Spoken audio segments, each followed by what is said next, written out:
السلام علیکم ناظرین، ہر سال بعض لوگ 18 ذی الحج کو عید غدیر مناتے ہیں اور اسے اسلام کی ایک بڑی عید قرار دیتے ہیں۔ اس موقع پر حدیث غدیر خم کو دلیل بنا کر حضرت علی رضی اللہ تعالی عنہ کی خلافت بلا فصل پر استدلال کیا جاتا ہے۔ ضرورت اس بات کی ہے کہ اس واقعہ کی تاریخی حیثیت، حدیث کے صحیح مفہوم اور عید غدیر کی حقیقت کو دلائل کی روشنی میں سمجھا جائے۔ غدیر خم کیا ہے؟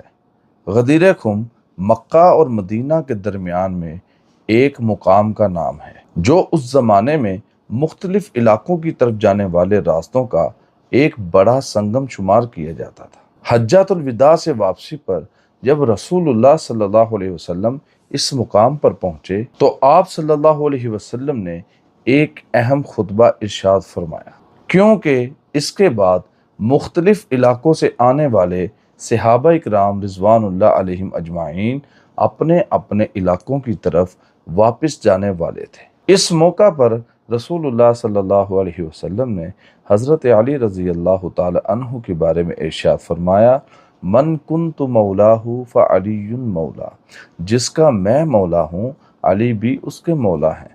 اللہم والی من والاہ، اے اللہ تو اس سے محبت رکھ جو علی سے محبت رکھے، وعادی من عاداہ، اور تو اس سے دشمنی رکھ جو علی سے دشمنی رکھے۔ اس حدیث کی صحت کے بارے میں اہل سنت علماء کے درمیان تفصیلی بحث موجود ہے۔ بعض علماء نے اس کے بعض طرق پر کلام کیا اور بعض علماء نے اس کے مجموعی طرق کی بنیاد پر اس کو صحیح قرار دیا۔ لہٰذا اہل سنت کے نزدیک یہ اصل حدیث موجود ہے، لیکن اس کے معنی اور مفہوم کے بارے میں اہل تشیع سے اختلاف ہے۔ اہل تشیع کا دعویٰ ہے کہ لفظ مولا سے مراد حاکم، ولی اور خلیفہ ہے۔ لہٰذا رسول اللہ صلی اللہ علیہ وسلم نے غدیر خم کے موقع پر حضرت علی رضی اللہ تعالی عنہ کو اپنا جانشین مقرر فرمایا، لیکن یہ استدلال کئی وجوہات کی بنا پر درست نہیں۔ اس کی پہلی دلیل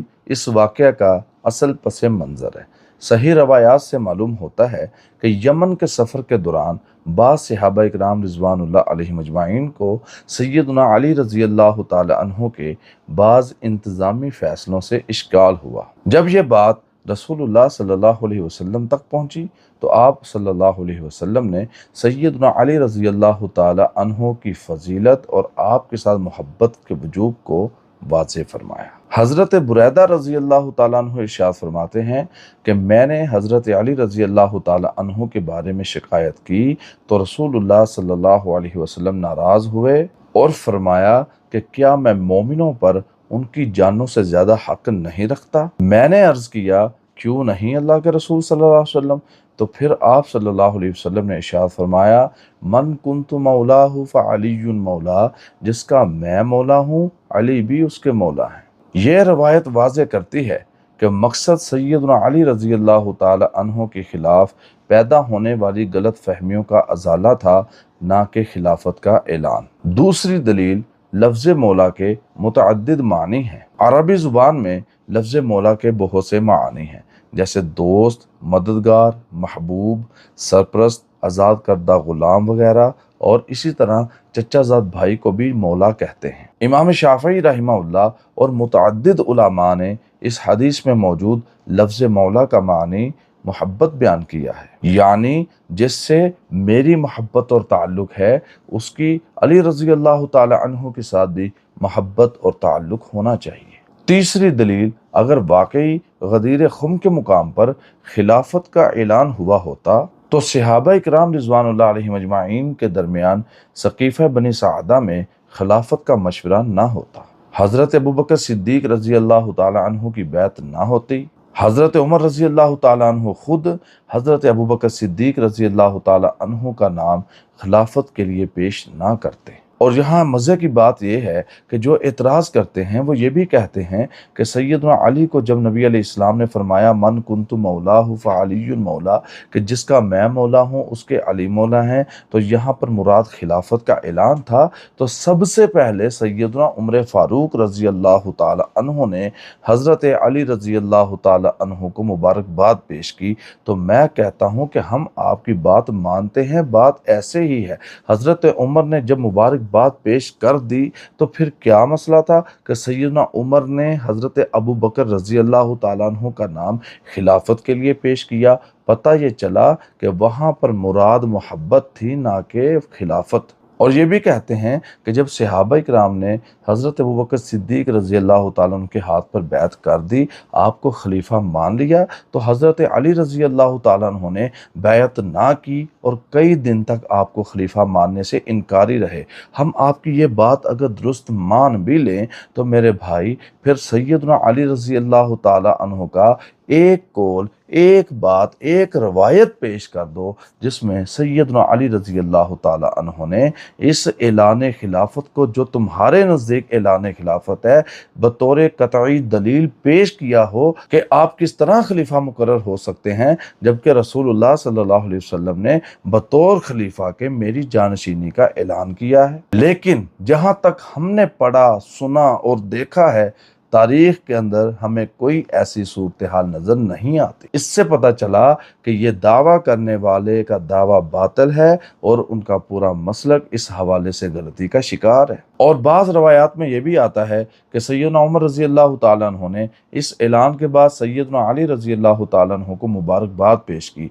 तो मेरे भाई ये मुबारकबाद हज़रत अली रज़ी अल्लाह ताला अन्हु की फ़जीलत, अज़मत और महबूबियत पर थी, ना कि खिलाफत के ऐलान पर। क्योंकि इस्लामी तारीख़ में मुख्तलिफ़ खुशखबरियाँ मिलने पर मुबारकबाद देना साबित है, जैसा कि सैयदना काब बिन मालिक रज़ी अल्लाह ताला अन्हु की तौबा की कबूलियत पर। लिहाजा महज मुबारकबाद से खिलाफत साबित नहीं होती। और अगर कोई फिर भी ना माने, किसी को समझ ना आ सके, तो इसकी चौथी दलील ये है कि मेरे भाई इसी हदीस के अंदर अल्फाज मौजूद हैं, मन कुन्तु मौलाहु फ़अलियुन मौला। लफ्ज़ मौला को अगर देखो तो आगे फरमाया अल्लाहुम्मा आली मन वालाहु, है अल्लाह जो अली से मोहब्बत रखे। मैं कहता हूँ मन कुन्तु, मन का माना है जिसका, मन जिसका, कुन्तु हूँ मैं, मौला, मौला का तर्जमा कौन करेगा? मौला का तर्जमा भी तो अरबी के अंदर मौजूद है। हदीस के अगले अल्फाज हैं अल्लाहुम्मा आली मन वालाहु, ए अल्लाह जो अली से मोहब्बत रखे। अगर तर्जमा ये किया जाए कि जो अली को खलीफा माने, तो इसका तर्जमा क्या होगा? अल्लाहुम्मा आली मन वालाहु, ए अल्लाह तू उसको खलीफा मान जो अली को खलीफा माने।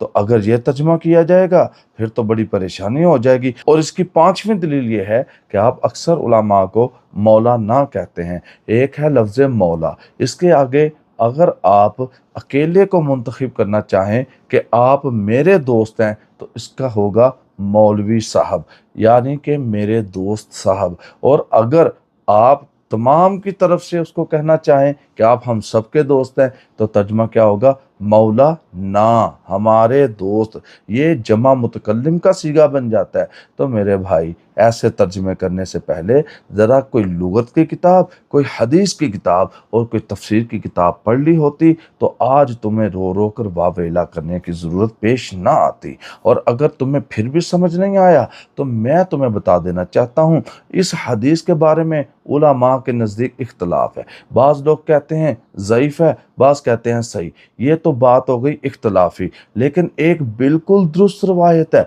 जो किसी के नज़दीक ज़ईफ़ नहीं है, और वो रवायत भी सही बुखारी के अंदर मौजूद है। रवायत है सैयदना ज़ैद रज़ी अल्लाह ताला अन्हु के बारे में, जिनके बारे में रसूलुल्लाह सल्लल्लाहु अलैहि वसल्लम ने इरशाद फरमाया, ज़ैद अंता अखूना व मौलाना, ज़ैद तुम हमारे भाई हो और हमारे मौला हो, यानी हमारे दोस्त हो। अगर तुम्हारा बताया हुआ तर्जुमा किया जाए, लफ्ज़ मौला से मुराद खलीफा लिया जाए, तो वहाँ तो रसूलुल्लाह सल्लल्लाहु अलैहि वसल्लम ने ये नहीं कहा कि अली मेरा मौला है, बल्कि फरमाया जिसका मैं मौला हूँ अली उसका मौला है। यानी وہ रसूलुल्लाह सल्लल्लाहु अलैहि वसल्लम के मौला ना हुए, लेकिन इस हदीस के मुताबिक सैयदना ज़ैद रज़ी अल्लाह ताला अन्हु तो नबी अलैहिस्सलाम के भी मौला हुए, तो फिर क्या सैयदना ज़ैद नबी अलैहिस्सलाम से भी ज़्यादा अफजल हो गए हैं? अल्लाह ताला हमें ऐसी गुमराही पर मबनी मफहूम और अकायद रखने से महफूज रखें। और बाज़ लोग एक कसीदा पेश करते हैं जिसमें सैयदना अली रज़ी अल्लाह ताला अन्हु की खिलाफत का जिक्र है और इसकी निस्बत सैयदना हस्सान बिन साबित रज़ी अल्लाह ताला अन्हु की तरफ की जाती है, लेकिन मुहद्दिसीन के नज़दीक इस कसीदे की सनद साबित नहीं, लिहाजा इससे कोई अकीदा या तारीख़ी मौक़िफ़ साबित नहीं किया जा सकता। और अब एक सवाल है कि क्या 18 ज़िलहज को ईद है? मेरे मोहतरम प्यारे भाइयों, इस्लाम के अंदर सिर्फ 2 ईदें हैं, ईद उल फ़ितर, ईद उल अज़हा।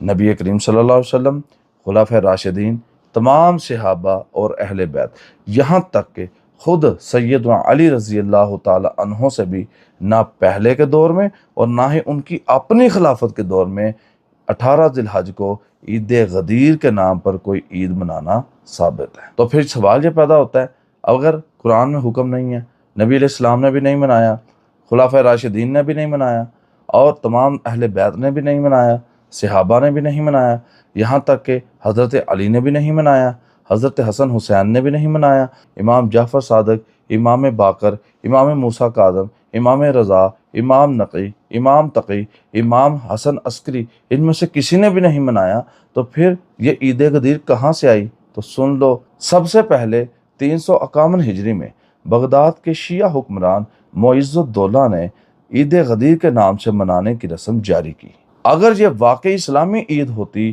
तो हज़रत अली रज़ी अल्लाह ताला अन्हु लाज़मन अपने दौरे खिलाफत में इसको मनाते, मगर तारीख़ के अंदर हमें इसका कोई सबूत नहीं मिलता। अहले सुन्नत वल जमात का अक़ीदा है कि सैयदना अली रज़ी अल्लाह ताला अन्हु जलीलुल कदर सहाबी, अहले बैत के अजीम फ़र्द और खुलाफ़ाए राशिदीन में से थे।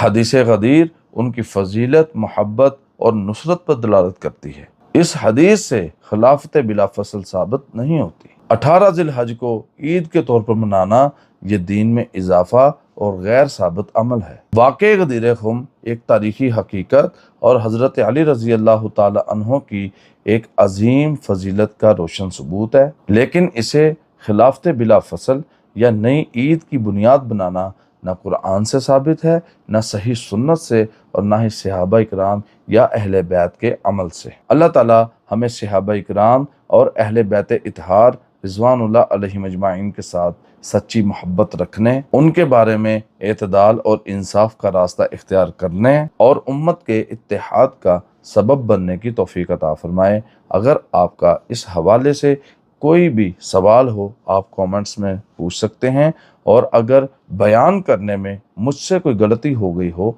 तो आप मेरी इस्लाह भी कर सकते हैं। वीडियो को लाइक करें, शेयर करें, कमेंट में अपनी राय का इजहार ज़रूर करें और चैनल को सब्सक्राइब कर लें।